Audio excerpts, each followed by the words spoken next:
Le 20 avril 2021, dans son premier discours adressé à la nation, le président du Conseil militaire de transition, CMT, le général Mahamat Idriss Déby Itno, appelait à l'organisation d'un dialogue national inclusif qui n'éluderait aucun sujet d'intérêt national. Le 20 août 2022, le président du CMT est passé à l'acte pour lancer solennellement les travaux du dialogue national inclusif et souverain. Ce dialogue national inclusif est un moment décisif pour notre pays, a-t-il déclaré. Ces assises représentent un ultime rendez-vous pour un nouveau départ pour notre pays.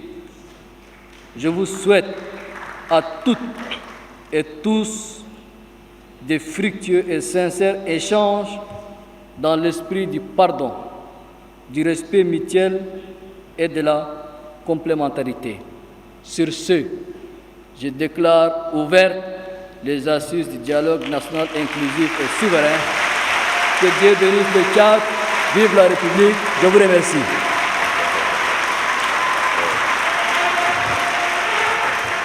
La veille, il avait déjà signé un décret pour rendre le dialogue national inclusif souverain et ses décisions exécutoires. Avant de lancer les travaux du dialogue national inclusif et souverain d'Ennis, le général Mahamat Idriss Déby Itno, vêtu majestueusement de son uniforme de général d'armée, a inauguré une statue symbolisant l'unité nationale avant de passer en revue les détachements d'honneur.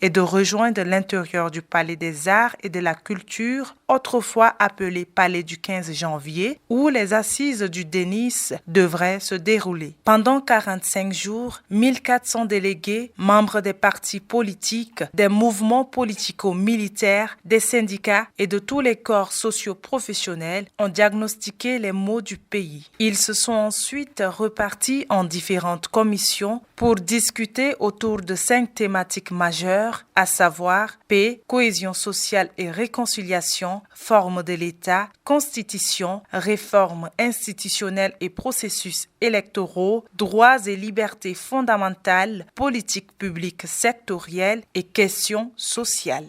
Les débats pendant les plénières ont été houleux, mais francs, sincères et fraternels.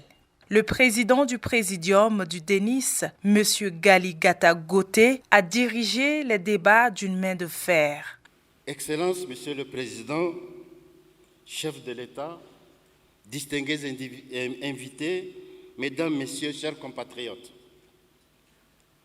Le 28 août dernier, j'étais assis, là, au fond de la pavée jaune,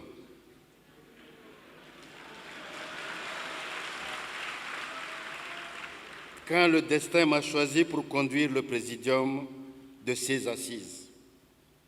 Vous mesurez sans doute l'honneur et le privilège qui sont miens de servir mon pays à un moment aussi crucial de son histoire.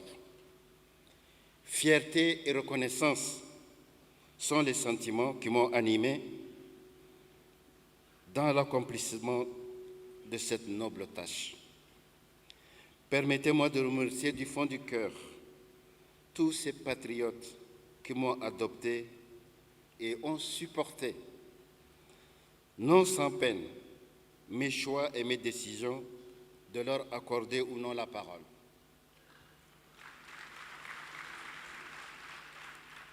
Mes chers frères et sœurs,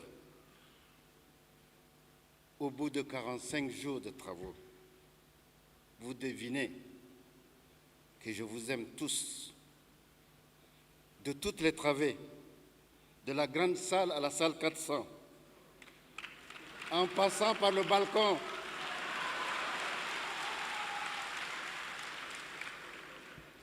Désormais, vous n'entendrez plus « non ». Micro-baladeur, rendez le micro.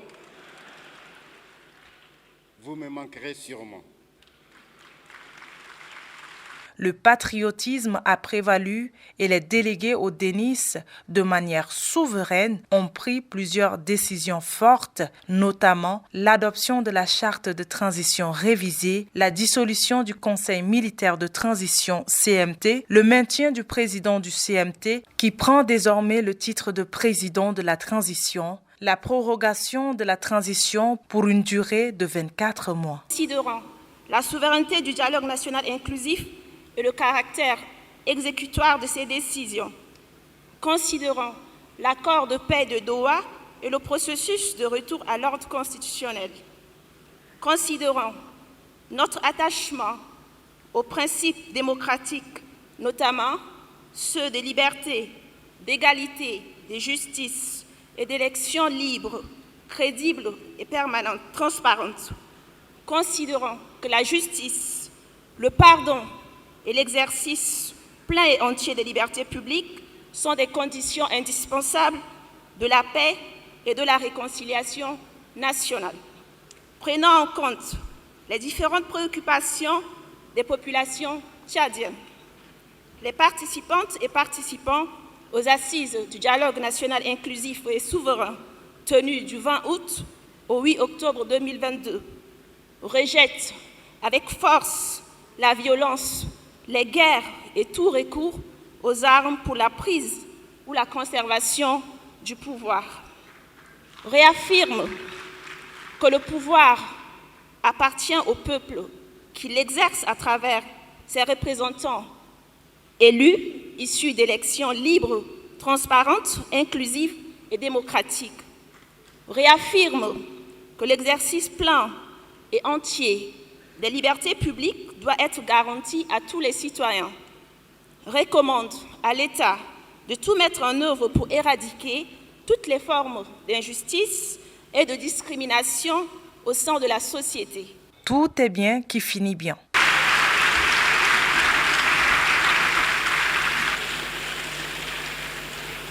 Tant si bien que le président de la transition s'est réjoui dans son discours de clôture le 8 octobre 2022. Le dialogue national inclusif et souverain a tenu toutes ses promesses.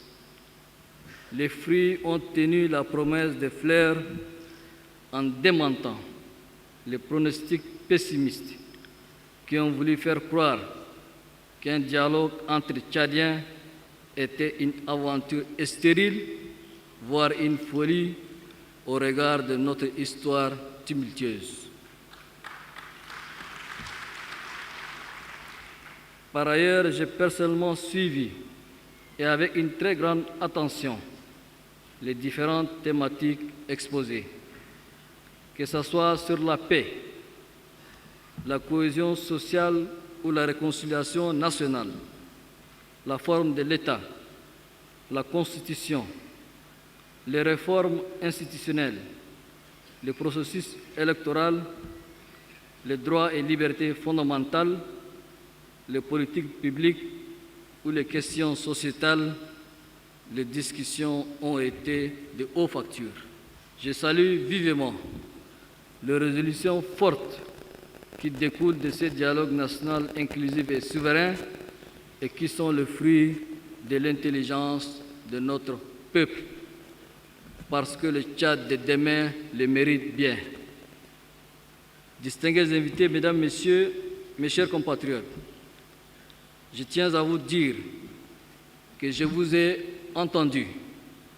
Mieux, je dois vous dire que je vous ai compris dans votre quête d'une meilleure gouvernance, de justice et d'égalité.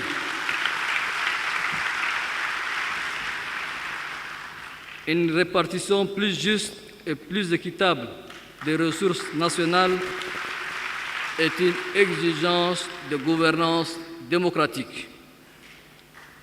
Une plus grande participation de la population à la gestion des affaires locales est une nécessité.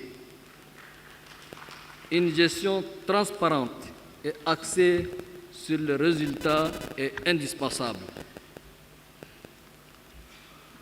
Dans le domaine de la paix, de la cohésion sociale et de la réconciliation nationale, je me réjouis de ce que les résolutions et recommandations du dialogue aient tracé les chemins de l'espoir, de la paix durable et de la stabilité institutionnelle en énonçant avec pertinence ce qu'il convient de faire en matière d'autorité de l'État. Aucun développement humain durable ne peut être réalisé dans un contexte d'insécurité et d'instabilité socio-politique. C'est pourquoi, au moment où les travaux du dialogue national inclusif et souverain s'achèvent, je voudrais ici réitérer mon appel incessant à la paix aux frères qui s'accrochent toujours à la logique des armes et de la violence sans lendemain.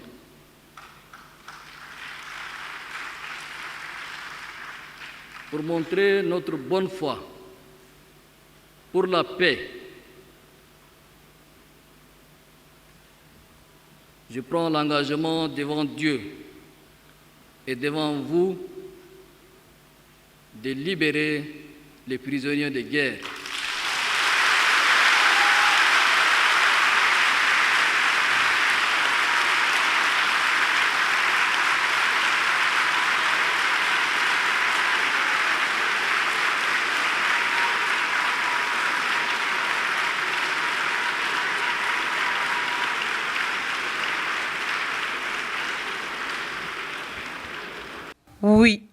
Oui, mission accomplie. Mais le Tchad n'est pas encore sorti de l'auberge. Les attentes des Tchadiens restent immenses. Le gouvernement de transition ainsi que le Haut Comité de pilotage pour le suivi de la mise en œuvre des résolutions et recommandations du DENIS, installé le 2 novembre dernier par le président de la transition, devront mettre en œuvre les différentes étapes du processus de la transition pour permettre au Tchad de sortir de l'impasse politique et d'organiser des élections démocratiques apaisées.